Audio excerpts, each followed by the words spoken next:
바랍니다. 오늘 본문의 말씀 미가서 5장 2절부터 6절까지의 말씀을 중심으로 주 오심을 기다립니다. 주 오심을 기다립니다. 라는 제목으로 함께 은혜를 나누겠습니다. 영국의 작가 중 세실이라는 사람이 있습니다. 그가 자기의 책에 자신이 겪었던 일들을 적었습니다. 하루는 자기 어린 딸을 데리고 시장에 가게 되었는데 가는 도중에 아이가 원해서 놀이터에 들른 겁니다. 아이가 놀이터에서 너무 좋아하는 것을 보고 아이에게 그러면 너는 여기 놀이터에서 놀고 있어라. 아빠를 기다리고 있으면 아빠가 빨리 시장에 가서 장을 봐가지고 너 데리러 올게. 여기 가지 말고 놀이터에서 꼭 기다리고 있어. 라고 이야기를 한 거예요. 그리고 아이를 둔 채 시장에 가서 혼자 장을 봤습니다. 이런저런 물건을 사면서 시장을 구경하다가 그만 아이와의 약속을 깜빡 잊어버렸어요. 물건을 사놓고는 자기 혼자 차를 타고 집으로 돌아오고 말았습니다. 가끔 그런 일이 있을 수 있죠. 집 현관에 혼자 들어선 세시를 보면서 아내가 묻습니다. 여보, 메리는? 딸 이름이 메리였나 봐요. 깜짝 놀란 세실은 사온 물건을 다 집어 던져놓고는 차를 타고 다시 놀이터로 허겁지겁 갔습니다. 저녁이 돼서 어둑해졌는데 딸이 아무도 없는 놀이터 한쪽 벤치에 쪼그리고 앉아서 떨고 있었습니다. 너무 미안한 세실은 어린 딸을 왈칵 끌어안으면서 메리야, 왜 여기 혼자 이러고 있었어? 아빠가 안 오면 집으로 오면 되지. 그리 멀지도 않은데 하면서 이 딸 메리를 끌어안았어요. 그때 메리가 말했습니다. 아빠가 여기서 기다리라고 했잖아요. 저는 아빠가 꼭 오실 줄 알고 있었어요. 아빠가 꼭 오실 줄 알고 있었어요. 네. 종종 아빠는 약속을 잊어버릴 때가 있어요. 우리는 약속해놓고도 그것을 잊어버리고 간다고 해놓고도 못 갈 때도 있고 가다가 어쩔 수 없이 못 갈 일도 생기기도 하고 그러나 우리 하나님은 신실하게 약속한 것을 지키시는 분이신 줄 믿습니다. 오늘도 성탄절이 있는 4주까지 성탄절이 끼어있는 주까지 총 4주간을 기독교 절기로 대림절 혹은 강림절, 대강절이라고 부릅니다. 그래서 오늘은 대림절 첫 주일 예배가 되는 것입니다. 이 대림, 강림, 또 대강 이런 의미는 예수님께서 오기를 기다린다는 의미입니다. 예수님은 이미 2000년 전에 약속대로 이 땅에 오셨습니다. 그래서 우리는 이 대림절을 이 땅에 오셔서 우리 인류를 구원하신 예수님을 기뻐하고 그리고 다시 오시겠다고 약속하신 주님을 기다리는 기간으로 보내는 것입니다. 긍정학자로 잘 알려진 미국의 빈센트 필 박사, 이분은 목사님이시기도 하세요. 이분은 이렇게 말했습니다. 만약 당신이 주님을 기다리고 있다면 그 기다림의 시간은 결코 허비하는 시간이 아니다. 주님 오심을 기다리는 자에게는 적절한 때 모든 것이 축복으로 주어진다. 주님을 기다리는 삶은 절대 허비하는 삶이 아니다. 주님은 주님을 기다리는 사람들에게 적절한 때 합당한 것으로 은혜를 베푸신다라고 말을 했습니다. 성도에게 기다림은 정말 중요한 신앙의 한 요소입니다. 누가복음 2장에는 일평생 메시아를 기다렸던 두 사람이 소개되고 있습니다. 한 사람은 시몬이라는 남자고 한 사람은 안나라는 여인입니다. 그들의 긴 기다림은 결코 헛되지 않았습니다. 예수님은 그들을 만나주세요. 그들은 죽기 전에 어린 예수님을 만나 뵙는 그런 축복을 누리게 됩니다. 그들의 기다림, 이것은 오늘날 이 시대를 살아가는 우리에게, 특별히 주님 오심을 기다리는 우리에게 좋은 신앙의 모범이 되는 것입니다. 오늘 함께 읽은 본문은 불법과 불의가 가득했던 구약의 한 시대에 하나님께서 미가라는 선지자를 통해서 주신 중요한 약속이 담겨 있습니다. 주님은 오늘 말씀을 통해 유다 베들레헴에 메시아가 나신다고 약속하고 있습니다. 미가 선지자가 활동하던 당시 유대는 우상 숭배가 극에 달해 있었습니다. 사회 지배계층인 권력자들은 불의와 불법으로 가득했고 그 사이에서 사회적 약자였던 백성들은 극도의 고통과 아픔을 겪으면서 삶을 살아가야만 했습니다. 그때 하나님은 미가 선지자를 통해서 하나님께서 악인들을 심판하고 백성을 구원할 메시아를 보낼 것이라고 그를 기다리라고 권면합니다. 그리고 그 예언과 약속은 유다 백성을 구원할 뿐만 아니라 온 인류를 구원할 메시아를 보내주신다는 이중적 예언이 되었습니다. 본문 속에는 인류 구원을 위해 이 땅에 오실 메시아에 대해서 그분이 어떤 분인지 몇 가지 구체적인 예언을 기록해 놓고 있습니다. 메시아, 오실 메시아가 어떤 분인지 한 본문 속에 저는 6가지 정도로 묵상을 했습니다. 첫 번째, 그분은 베들레헴에서 태어나십니다. 2절에 보니까 베들레헴 에브라다야 너는 유다 족속 중에 작을지라도 이스라엘을 다스릴 자가 너에게서 나에게로 나올 것이다. 이게 본문에 메시아로 오신 그분이 어디서 태어날지 지명까지 명확하게 말씀하고 있는 거예요. 여러분, 이것은 예수님이 오시기 700년 전에 기록되었습니다. 700년이라는 세월을 생각해 보세요. 마을이 그때 베들레헴이었다고 해서 나중에도 베들레헴이라는 보장이 어디 있어요? 그럼에도 불구하고 주님은 그 메시아는 반드시 베들레헴에서 태어날 것이다 약속하고 있는 것입니다. 이 말을 다르게 말하면 베들레헴이 아닌 곳에서 태어나면 그런 메시아일 수 없다는 거죠. 두 번째, 그분의 근본이 상고에 영원에 있다고 기록하고 있습니다. 2절입니다. 그의 근본은 상고에 영원에 있느니라. 베들레헴에서 태어날 그분이 어떤 분인지 말씀하면서 그는 상고에, 여기 상고에라는 말은 만세 전에 이라는 말이에요. 아주 오래전에 이라는 의미입니다. 또 영원에 있다는 것은 태초부터 계신 분이라는 의미입니다. 아니 도대체 어떤 분이기에 그의 근본이 상고, 그의 근본이 영원일까? 그분이 메시아라는 거예요.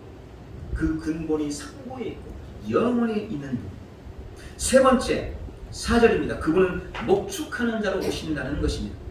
그가 여호와의 능력과 그의 하나님 여호와의 이름의 위엄을 의지하고 서서 목축한다. 여러분, 그분이 목축한다는 것입니다. 양을 치는 목자와 같은 모습과 그런 사역을 하신다고 말씀하시는 것입니다. 또한 그분의 네 번째, 그분의 영향력은 땅 끝까지 미친다라고 말씀합니다. 4절에 이제 그가 창대하여 땅 끝까지 미칠 것이다. 작은 시골 베들레헴에서 태어난 그가 점점 창대해져서 그 영향력을 땅 끝까지 미치게 된다고 말씀하시는 겁니다. 다섯 번째, 그분은 평강이 되십니다. 5절에 이 사람은 평강이 될 것이다. 그는 전쟁과 반목과 불화가 가득한 세상에 참 평강을 주는 자로 참 평강으로 오신다라고 예언된 겁니다. 마지막 여섯 번째, 그분은 우리를 건져내시는 분이십니다. 6절에 아수르 사람이 우리 땅에 들어와서 우리 지경을 밟을 때에는 그가 우리를 그에게서 건져내리라. 적들의 압제와 횡포로부터 그 백성을 지키고 건져내시는 분, 그분이 오실 메시아라는 것입니다. 여러분, 지금 다 베들레헴에서 태어날 그 사람, 그 메시아에 대해서 하고 있는 예언입니다. 그분이 이 6가지 예언을 다 이루신다는 겁니다. 만약 이 예언대로 안 되면 그가 아무리 위대한 능력을 가지고 놀라운 기적을 일으키고 훌륭한 일을 해도 그는 메시아일 수 없다는 것입니다. 구약의 성도들은 바로 이 예언을 이룰 그분을 기다렸습니다. 권력자의 압제로 고통당할 때도 이방 나라의 침략으로 모든 것을 빼앗기고 포로가 되어 끌려갔을 때도 그들은 다 이 약속을 바라고 그 메시아를 기다렸던 것입니다. 아브라함이 그분을 바라보고 기다렸습니다. 다윗이 그분을 기다렸습니다. 다니엘도, 이사야도 베들레헴에서 태어날 그분을 기다렸습니다. 아까 말씀드린 시므온이나 안나가 그 메시아를 기다렸던 것입니다. 그리고 그들의 긴 기다림은 마침내 현실이 되었습니다. 2000년 전 약속대로 메시아가 오셨습니다. 미가를 통해 예언한 후 700년 뒤에 마침내 그 메시아가 온 것입니다. 바로 우리가 알고 있는 예수 그리스도이십니다. 우리는 이 땅에 오신 예수님이 그때 미가를 통해 예언하시고 약속하신 메시아라고 믿고 있습니다. 왜 우리가 예수님이 그때 미가가 예언했던 그분이라고 믿는 걸까요? 왜 그분이라고 예수님이 그 메시아라고 주장하고 고백할까요? 그렇게 주장하는 근거가 도대체 뭘까요? 매우 간단합니다. 그가 미가서에 예언한 그 모든 예언들을 다 이루신 분이기 때문에 그렇습니다. 미가서 6가지 예언, 이것을 예수님이 다 이루셨습니다. 그분은 예수님은 실제로 베들레헴에서 태어나셨습니다. 마태복음 2장 1절에 보니까 유대 왕 때에, 헤롯 왕 때에 예수께서 유대 베들레헴에서 나셨다. 그분이 유대 베들레헴에서 나셨습니다. 그리고 우리가 그 배경을 알다시피 그 당시 학자들, 서기관들, 바리새인들은 그걸 다 알고 있었습니다. 베들레헴에서 태어날 그분이 메시아라는 것을 다 알고 있었습니다. 베들레헴에서 태어날 것이라는 약속이 예수님에게서 이루어진 겁니다. 베들레헴은 떡집이라는 의미로 예수님은 우리 인생을 구원하시는 생명의 떡이 되신다는 의미입니다. 예수님은 나는 생명의 떡이니 내게 오는 자는 결코 줄이지 아니할 터이다 라고 말씀하십니다. 주님은 우리의 생명의 떡이 되시려고 약속대로 예언대로 유대 땅 베들레헴의 떡집에 태어나신 것입니다. 두 번째, 예수님은 이 땅에 오신 하나님이십니다. 요한복음 14장 9절에 보니까 나를 본 자는 아버지를 보았거늘 어찌하여 아버지를 보이라 하느냐. 요한계시록 1장 8절에 나는 알파와 오메가요 시작과 끝이라. 곧 지금도 계시고 전에도 계셨고 앞으로 오실 전능하신 분이 말하노라. 예수님은 그 근본이 상고요 영원이라고 하는 이 약속을 이루신 겁니다. 여러분, 예수님은 알파와 오메가, 처음과 끝이십니다. 상고부터 영원부터 계신 분이 예수님이십니다. 예수님을 본 사람은 아버지를 본 것입니다. 하나님을 본 것입니다. 예수님이 태초부터 계신 분, 영원부터 계신 분, 그분이 하나님이라는 의미인 것입니다. 미가서의 약속대로 그 근본이 상고요 영원이신 그 하나님께서 베들레헴으로 육신을 입고 오시는 것입니다. 세 번째, 예수님은 우리의 선한 목자이십니다. 요한복음 10장 11절에 나는 선한 목자라. 선한 목자는 양들을 위하여 목숨을 버린다. 또한 10장 14절에 나는 선한 목자라. 나는 내 양을 알고 양도 나를 안다.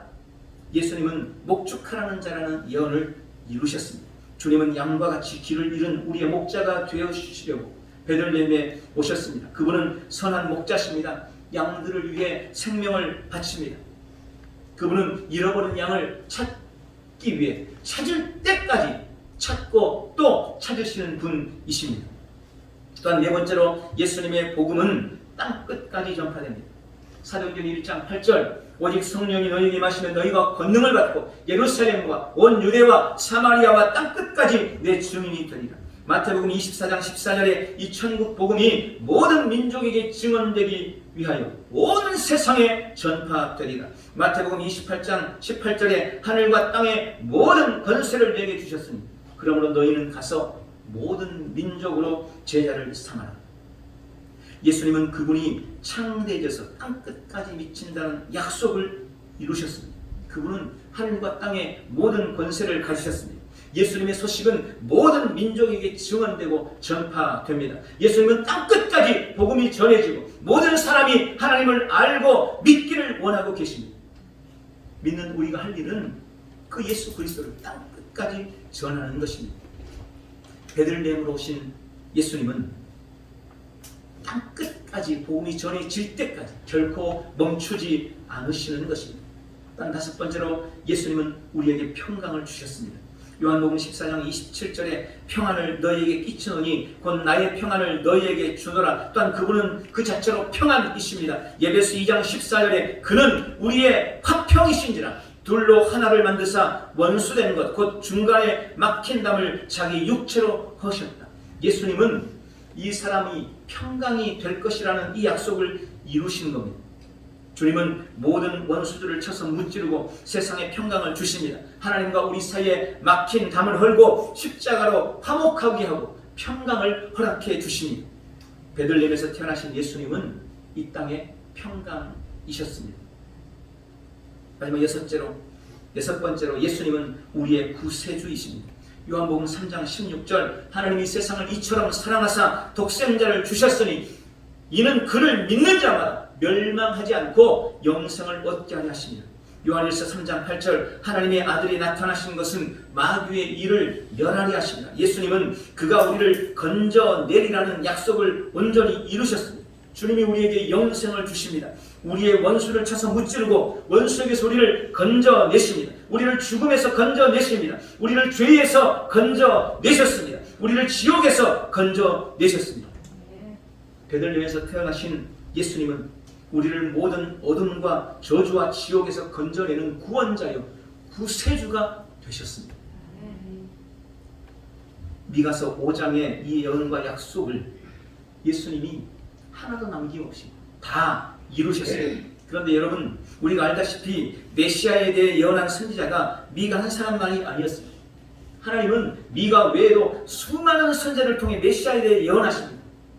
아브라함이나 이삭, 요셉, 다윗, 이사야, 예레미야, 예수겔, 다니엘, 호세야, 아모스 등등 구약의 수많은 선지자들과 믿음의 사람들을 통해서 메시아의 출생, 그의 성장, 그가 받으실 고난과 죽음과 부활까지 아주 구체적이고 세밀한 부분까지, 심지어는 그가 죽을 때 뼈가 꺾이지 않고 그가 묻힌 무덤이 새 무덤이고 이런 아주 세밀하고 구체한 부분까지 수많은 선지자를 통해서 구체적으로 수백 가지 이상의 예언을 하셨습니다. 그리고 놀랍게도 그 수백 가지의 메시아에 대한 예언을 예수님이 단 하나도 남김없이 완전하게, 완벽하게 다 이루신 겁니다. 여러분, 그래서 그분이 메시아인 거예요. 우리가 예수님이 훌륭한 인격을 가졌고 그분이 놀라운 기적을 행했고 그분이 많은 사람을 불쌍히 여기고 긍휼히 여겼고 많은 사람들이 그를 따랐기 때문에 그분이 구세주인가 보다, 메시아인가 보다, 그래서 믿는 것이 아니고 구약에 기록된 메시아에 관한 약속들, 언약들, 예언들, 그 모든 예언들을 예수님이 낱낱이 나면서부터 죽을 때까지 고난과 고생과 아픔과 그가 채찍질 당하고 머리에 가시관을 쓰고 비참하게 죽으시고 부활하고 다른 사람은 다 뼈가 꺾였지만 그 뼈는 꺾이지 않고 무덤에 묻힐 때 새 무덤에 묻히고 하는 그 모든 세밀하고 구체적인 부분까지 이 예수님이 다 이루셨기 때문에, 그래서 우리가 그분을 메시아라고 인정하고 그분을 믿고 그분을 주님이라고 고백하는 것입니다.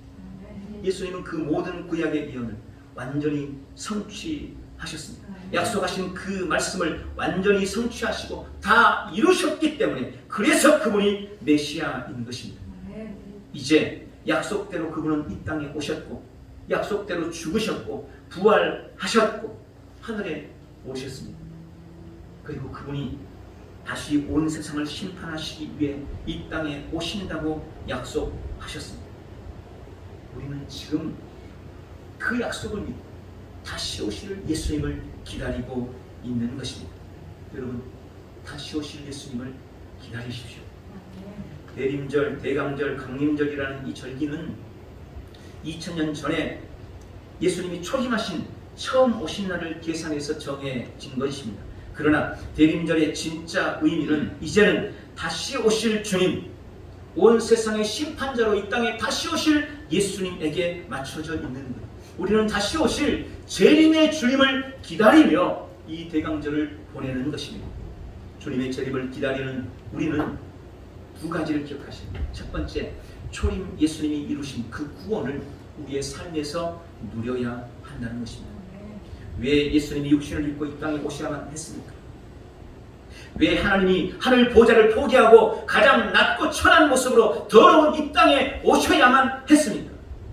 그것이 우리를 구원할 유일한 방법이었기 때문입니다.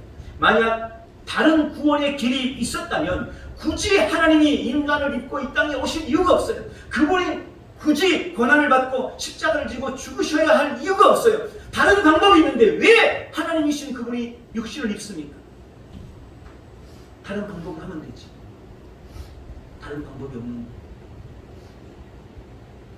당신이 육신을 입고 이 땅에 오시고 우리의 죄를 짊어지고 십자가를 지는 방법 외에는 다른 구원의 길이 없기 때문에 그분이 이 땅에 오시는 겁니다. 친히 고통당하시고 십자가를 지고 우리를 구원하신 그 놀라운 일을 다 이루신 것입니다. 우리를 구원하시려고 예수님이 보배로운 피를 흘리셨습니다. 우리의 죄의 대가를 예수님이 죽음으로 다 갚으신 겁니다. 그리고 죽음을 이기고 무덤을 이기고 부활하심으로 영원한 생명과 영원한 승리를 우리에게 주셨습니다. 그러므로 다시 오실 주님을 기다리는 우리는 주님이 주신 그 이김과 그 생명과 그 승리를 우리의 삶에서 주장하고 누리는 삶을 살아야 하는 것입니다. 모든 죄와 모든 질병, 가난과 형벌을, 저주와 죽음과 지옥을 예수님이 다 청산하셨습니다. 그분이 다 해결하셨습니다. 그런데 주님이 다 청산하고 주님이 다 해결하셨음에도 불구하고 내가 여전히 혹은 다시 그것들을 짊어지고 삶을 살아가고 있다면 그것은 주님이 이루신 구원을 헛되게 하는 것입니다. 주님의 피를 욕되게 하는 것입니다. 주님이 지신 십자가와 그 부활의 이김을 모욕하는 것이 되는 것입니다. 우리 안에 있는 예수님의 생명, 그 신성하고 불멸의 생명을 우리는 우리의 온몸으로 주장하고 누리는 삶을 살아야 합니다. 그게 예수님을 기다리는 사람의 삶의 태도예요. 예수님이 십자가의 부활로 나에게 주신 그 부여와 그 건강과 그 풍성함을 우리는 우리의 온 삶으로 누리는 삶을 살아야 합니다.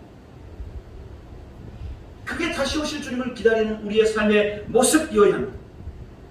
눈에 보이는 것에 속지 말고 잠시의 현실에 속지 말고 그것이 진짜인 양 그것을 받아들이지 말고 믿음으로 주님이 이기신 그 이김을 주장하고 우리의 삶에 누려나가는 그런 삶을 사는 복되고 귀한 성도들 되시기 바랍니다. 그게 내 삶의 태도여야 한다. 그게 내 삶의 모습이어야 한다. 그렇게 믿으시기 바랍니다. 그리고 우리는 다시 오실 주님을 준비하며 기다려야 합니다. 주님은 십자가에서 죽으시고 부활하심으로 구원을 위해 필요한 모든 일을 다 이루셨습니다. 그리고 하늘로 가시면서 내가 다시 오겠다고 그러니 늘 깨어서 준비하고 있으라고 기다리고 있으라고 말씀하셨습니다. 다시 오실 주님은 심판주로 오십니다. 다시 오실 주님은 알곡과 쭉정이를 가르십니다. 양과 염소를 나누십니다. 참 믿음과 거짓 믿음을 판단하십니다. 영생과 영벌, 천국과 지옥의 최후 심판을 위해서 다시 오시는 것입니다. 그날은 누군가에게는 절망의 날이 될 것입니다. 영원한 절망의 날입니다. 그러나 우리에게는 그토록 기다리고 기다리던 영원한 소망의 날입니다. 그날은 누군가에게는 가슴을 치며 이를 가는 후에 막심한 날이 될 것입니다. 그러나 우리에게 그날은 불같은 시험을 견디고 이겨낸 후에 보람의 날이 될 것입니다. 수많은 눈물과 땀과 희생이 보상받는 상급의 날이 될 것입니다. 억울함과 슬픔과 한숨을 갚아주시는 신원의 날이 될 것입니다. 우리에게 그날은 이 땅에서의 고통과 눈물과 슬픔과 한숨이 씻기는 날이고 그토록 그립고 그립던 우리 주님을 만나는 축복의 날이 되는 것입니다. 그러므로 우리는 주님을 만날 그 날을 위해 성령의 기름을 준비해야 합니다. 주님을 만날 그 날을 위해 우리는 늘 깨어서 기도해야 합니다. 그날 우리의 수고가 헛되지 않도록 더욱 견실하고 흔들리지 말고 항상 주의 일에 더욱 힘쓰는 자들이 되어야 합니다. 그날 기쁨으로 주님을 만날 수 있도록 준비합니다. 깨어 기다리는 복되고 귀한 성도들이 다 되시기를 예수님의 이름으로 축원합니다. 말씀을 맺겠습니다. 오늘은 대림절 첫 주일입니다. 2000년 전 구약의 모든 예언을 성취하시고 이 땅에 오셔서 십자가와 부활로 다 이루신 그 놀라운 구원의 은혜를 우리의 삶의 자리에서 날마다 누려가시고 주장하시기 바랍니다. 또한 최후 심판을 위해 다시 오신다는 그 약속을 믿고 오실 주님을 준비하고 기다리는 성령 충만하고 늘 깨어 기다리는 복되고 귀한 성도들 다 되시기를 예수님의 이름으로 축원합니다. 기도하겠습니다. 전능하신 하나님, 이 땅에 오셔서 이루신 그 놀라운 구원과 구속의 은총을 감사합니다. 다시 오실 주님을 기다리며 오늘 그 구원의 은혜를 우리의 삶에 누리고 주장하기를 원합니다. 우리의 온몸에, 우리의 범사에 누리기를 원합니다. 또한 다시 오실 주님을 기다리되 준비하며 늘 깨어있기를 원합니다. 더욱 성령으로 충만하게 도와 주옵소서. 더욱 주의 일에 항상 힘쓰는 우리 모두가 되어 주님 오실 그날 잘했다 칭찬받는 복되고 귀한 성도들 다 되도록 축복해 주시옵소서. 예수님의 이름으로 기도하옵나이다. 아멘. 우리 다 같이